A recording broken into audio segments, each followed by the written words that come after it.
What will happen if a ruler will not listen, if a country will not listen, if the leaders of a land will not listen? And here before us, we have a story in the Bible 23 years after that amazing testimony written by Nebuchadnezzar with the help of Daniel, most probably in chapter 4. It's now 23 years later. Nebuchadnezzar had died, and that's where I want to tell you what happened. He ruled from 605 when Daniel and his friends were captured in Jerusalem and taken into exile, and he ruled for 43 years.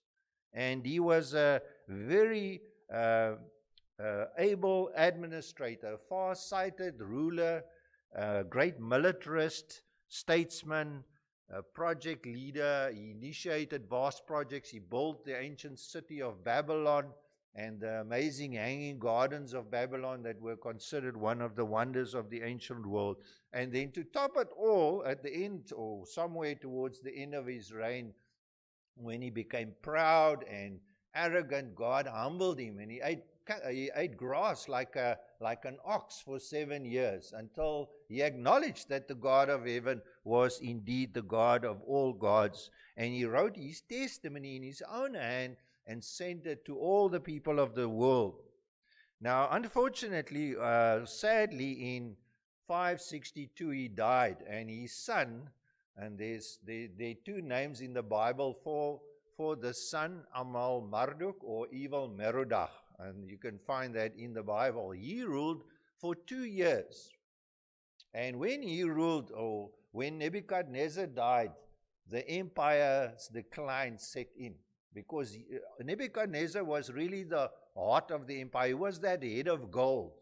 And when he died, there was just nobody like him to take over the empire. And this Amal Marduk only lasted for 2 years, and then he was assassinated by his own brother-in-law. Lovely family. So he assassinated him. So if you've got a brother-in-law, beware. So he only lasted 2 years. And his brother-in-law, Nergal-Sharezer, or Nigrilassar, there's also different names, depending which god they were referring to at the time, because the gods' names are all in those names. He ruled for 4 years. And then after 4 years, he died. And his son, his 9-month-old son, was clubbed to death.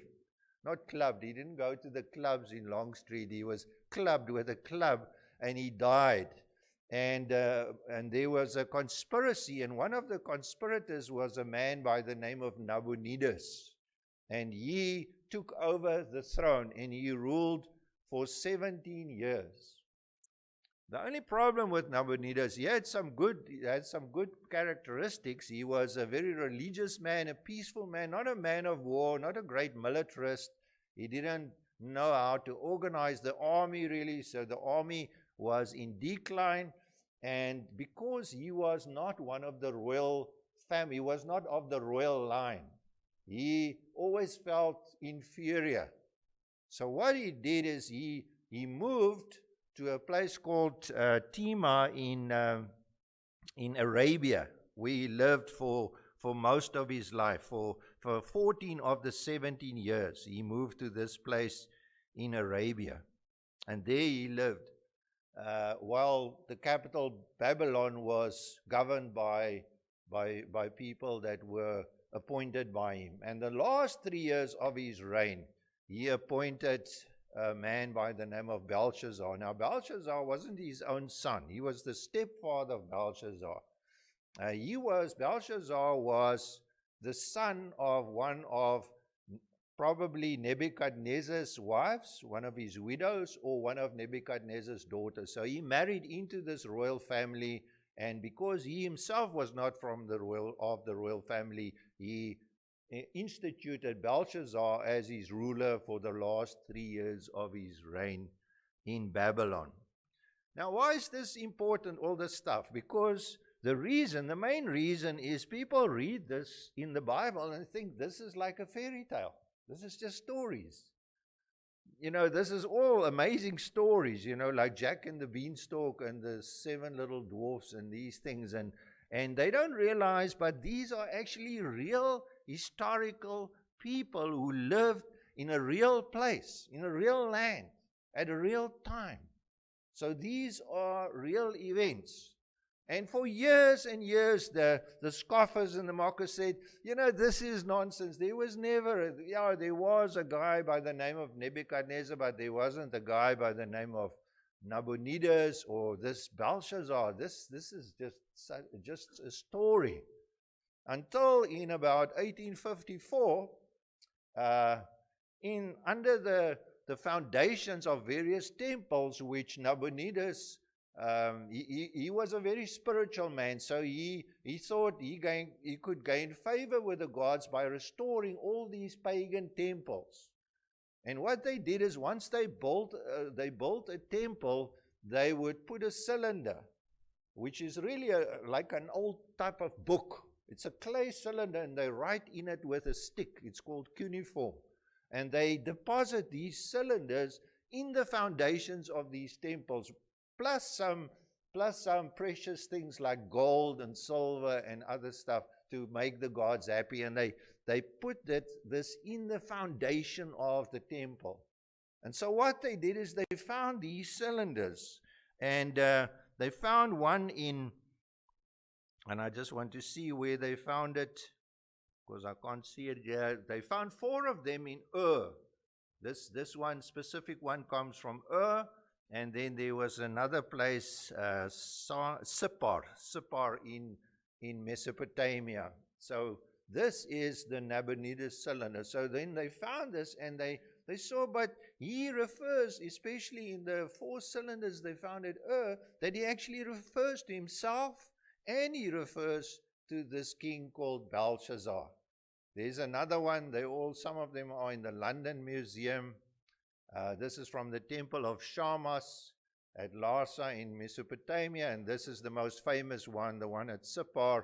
It's on display in the British Museum. And if you want to read it, if you want to know what it says, there's the document. You can actually read it. So it's been typed for you on paper so that you can read it. Now, there are translations of it. So I just wanted to mention that so that you know that these are real people. And the second reason why we need to know this is so that you will know that the Most High God, which Daniel refers to and which Nebuchadnezzar refers to in this prophecy of Daniel, he is in charge of kingdoms and he's in charge of kings.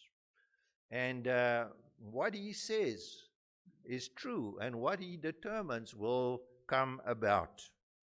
Now, returning to Belshazzar, he was a wicked man. He was 33 years old when he took to the throne. He wasn't the real ruler. His stepfather Nabonidus was the real ruler, who lived somewhere in Arabia, in Temal, in Arabia. But he ruled, he became the king, the puppet king really, at the age of 33. His name means Baal, protect the king, or Baal. Baal is just the Chaldean version of Baal. And he was a weak man, and a depraved man, an immoral man. And the story starts really with a great drunken feast in the palace of this King Belshazzar. Really an orgy or orgy. I don't know how do you say orgy or orgy in English? Orgy. My English translator says orgy. So I'm not going to go into the details of this orgy, but there were 1,000 nobles, plus the wives and the concubines, and they were having a feast in this palace. And it was a debauched drinking and sexual scene that meets us right here in the beginning of the chapter 5, the words of chapter 5. We read that he gave this great banquet. And as it goes, when people get drunk and they become brave, the first thing is they become brave. They become brave, and they first become jolly. I don't know what follows first, but I think they become jolly, and then they become amorous, and then they become brave and rambunctious, and then later on they become depressed, and then they become religious and sorrowful. And so you go through all these phases when you are in this drunken, at such a drunken party. And these people were going wild. They were drinking the wine, and as he grew bolder and braver, he said, let's bring out the golden goblets that was taken from the temple in Jerusalem, and let's drink from them. And all the friends, all the 1,000 friends, plus their wives and concubines, said, yeah, let's do that. You know how they do.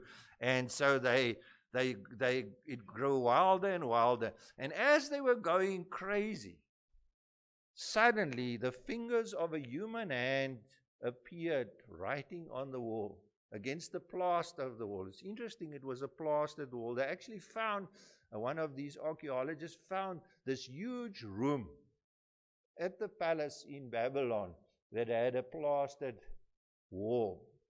A huge room that was enough to seat all these people. And it was near the lamp that was against the wall so that they could clearly see. And we read in verse 5 that the king watched. And verse 6, his face turned pale, and he was so frightened that his knees knocked together and gave way. And suddenly all this jollification and bravado stopped. All of it came to an end. And now he needed to know, what does the message say? So he called all the wise men and enchanters and astrologers and diviners, and they all came in, and they all traipsed in a group, and they're coming to appear before the king. And you know what's missing there?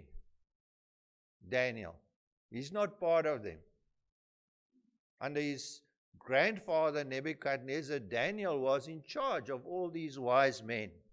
But as we read earlier in the book of Daniel, they always come in alone. Daniel is never with them. He's always apart from them. And he tells them, if you can tell me what this message says, I will reward you greatly. And they were all sitting there, and all the fun had gone out of the party. It grew deadly quiet. And then we get to point number 2, the wisdom of the gods. The queen, really the queen mother. It wasn't Belshazzar's wife. It was either his mother. He was, remember, one of the daughters of Nebuchadnezzar. Belshazzar was her son. And Nabonidus married this daughter of Nebuchadnezzar, or maybe even she could have been one of the widows of Nebuchadnezzar himself. But anyway, she was the queen mother, and she heard that something in the party had changed. She obviously wasn't there, part of this drinking and going on. And she heard that it grew deathly quiet, and she heard the talking and the murmuring. There's 1,000+ people in there. And it was the year 539 BC.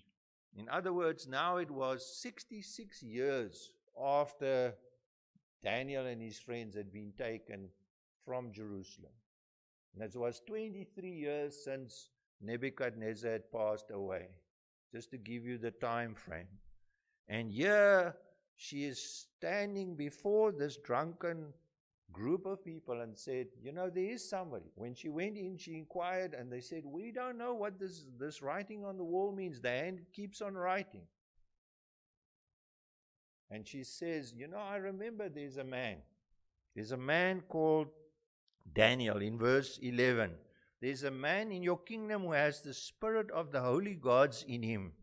At the time of your father, he was found to have insight and intelligence and wisdom like that of the gods. King Nebuchadnezzar, your father, the king, you know how she stresses that. Your father, it's not really his father, it's his grandfather. Your father, the king, I say, appointed him chief of the magicians, enchanters, astrologers, and diviners. 66 years later, Daniel is forgotten. Nobody knows about him. 66 years later, it's the year 539, he was taken into exile at 605. He was placed by Nebuchadnezzar in charge of the whole province of Babylon. He was like the the minister or the prime minister looking over the whole province of Babylon. He was head of all the wise men, the astrologers, enchanters, magicians, and everyone else. He was in charge of them for 43 years. And 23 years later, this vile son, grandson of Nebuchadnezzar, he doesn't know who Daniel is. Can you imagine that? Thinking back 23 years ago of any great statesman or politician. And he can't remember who it is. He doesn't know who it is. It takes the queen mother to come in and to say, there is a man, and his name is Daniel. He will tell you what is going on. And when Daniel is brought before the king in verse 13, we read, the king said, are you one of the exiles my father brought, the king brought from Judah? See the irony? Are you one of the exiles? I mean, he's the man.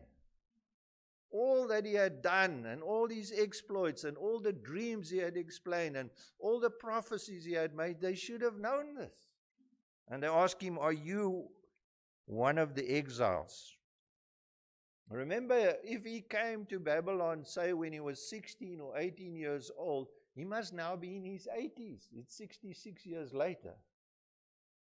He's 82 or he's 84 years old, depending how old he was. And he's this wise old man, and he's standing there before the king. And they don't know about him. They've all forgotten about him. But the queen mother says the wisdom of the gods, really the God, the Most High God, is in him.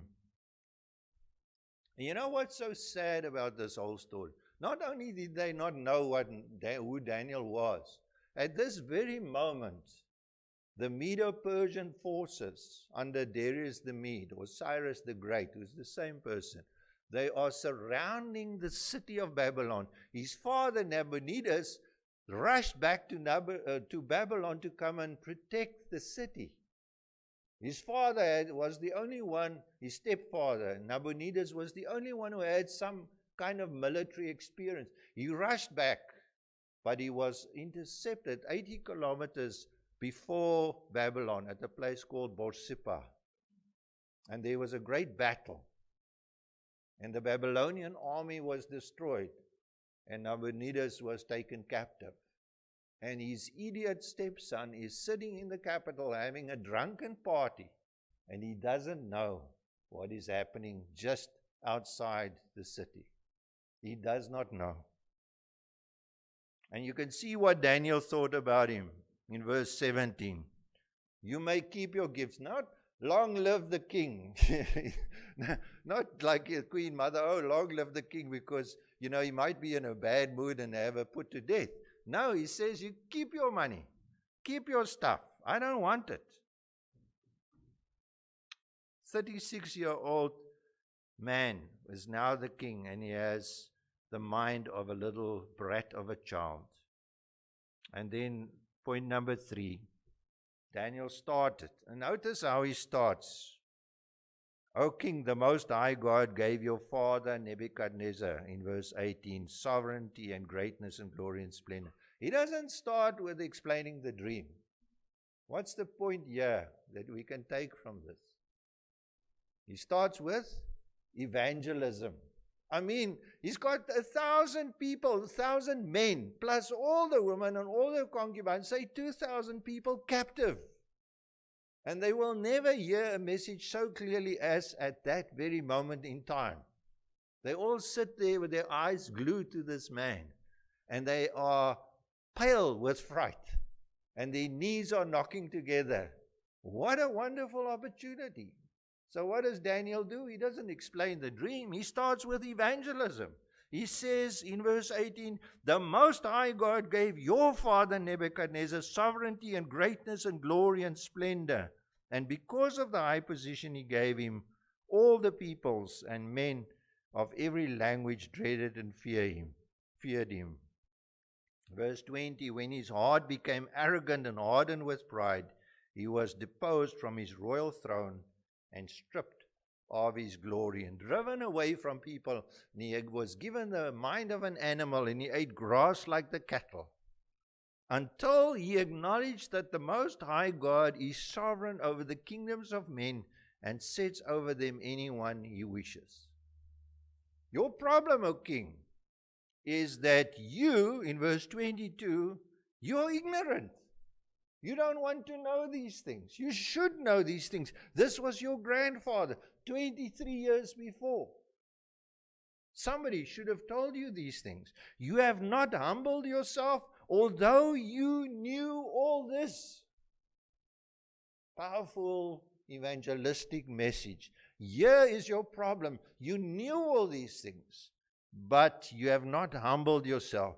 Even worse, you've set yourself up against the Lord of heaven. You've taken these goblets from his temple, and you had them brought to you and your nobles and your concubines, and you had a drunken party, drinking and mocking and scoffing. And you know what was the last straw? You praised the gods of wood and stone and iron and bronze, and said, this is the God. Just like the Israelites did there with the golden calf. These are your gods who brought you out of Egypt. And you know how that turned out for them.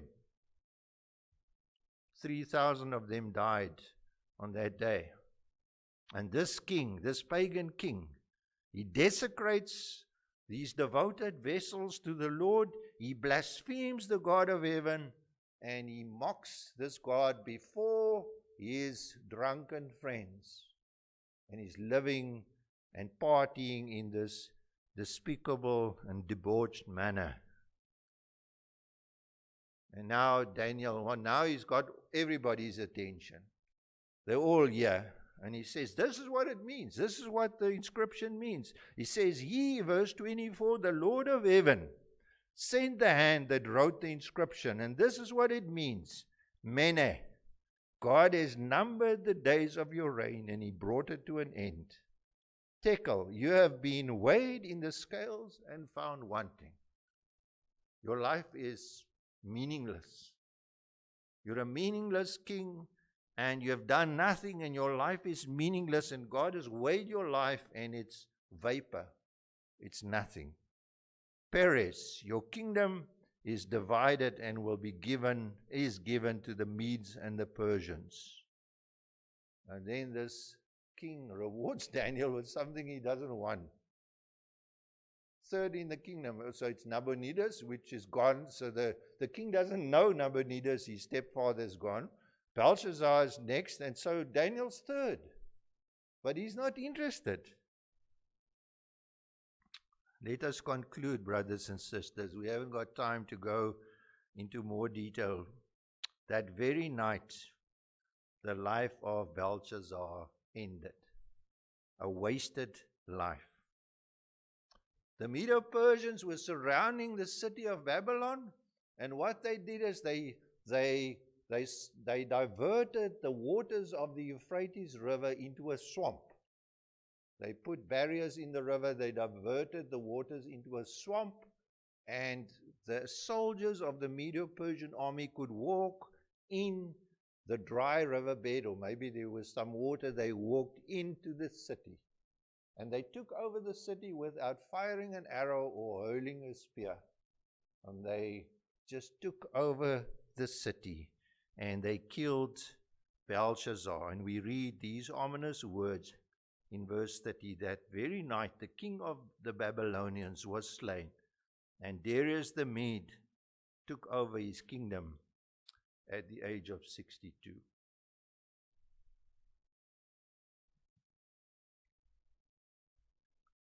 Within 70 years, that great prophecy of Jeremiah, that the Babylonian kingdom will only last for 70 years, came true, just as the Most High had prophesied and predicted.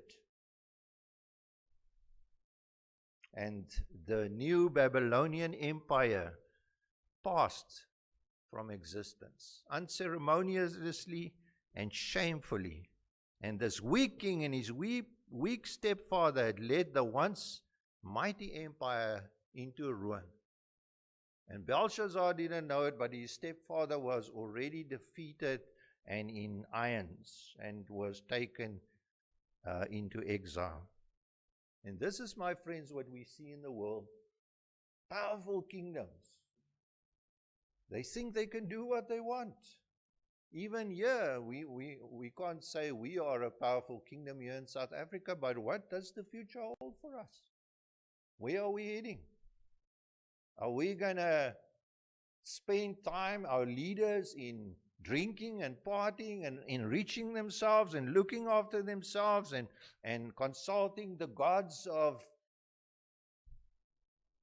that aren't gods, the gods of the ancient world, the spirits of the dead? Is that what we are going to, how we're going to guide ourselves into the future? Or are we going to turn to the God of heaven like Nebuchadnezzar did? And it not only applies to kingdoms and nations, it also happens in individual lives. Who do you trust? Are you busy with the stuff of the world, with partying and pleasure and doing all kinds of things and giving no thought to God? What are you teaching your children? Where will they end? Where will they end? Will they come to an inglorious end? I conclude with the thoughts in Psalm 73, when Asaph looked at the wicked and he couldn't understand that they were so successful and so powerful and didn't seem to have any illnesses or worries, and they made great claims and great boasts.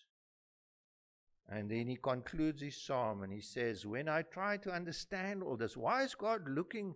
It seems like God is blessing the wicked, and we who believe we are struggling. He says, it was oppressive to me until I entered the sanctuary of God.